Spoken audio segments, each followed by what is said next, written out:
So, hi! What's up? Good day, gagayat ay farmers. Met ay agot ako amin. So, for today's video guys, sasamahan namin ang aming lola na yan na kukuha ng saringit ng repolyo. Ayan.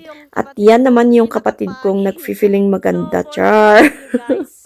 Ay, amo yo guys, daytoy lola mi ay apo very business mindset daytoy tao right ito dan pimandagi di anak na ti allowance ko tayo apo apan latag berberok ti or anyat nga apa na ilaklak ko.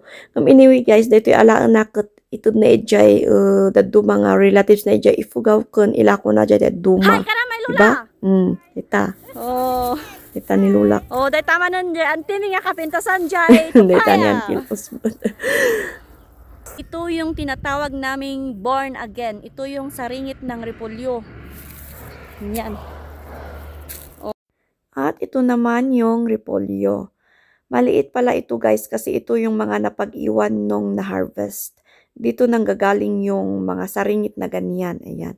Alam nyo guys, masarap kaya yung ganito yung saringit lalo na ngay kung igisa mo sa pinunog at saka utag. Yun yung mga specialty ng mga igorot. Utag at saka pinunog.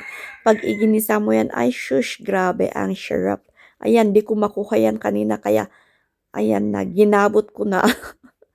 Kaghabutak adi at isa na in palinis ko sin kabsat ko tan adi gawad kat kaputuan. My gosh. At yun na nga, dito nagtatapos ang aming pagkukuha ng mga gulay-gulay at yan binuhat ng aking ading. O, di ba? Tara, kipiman iso na awan ti arte na. O yan, bye!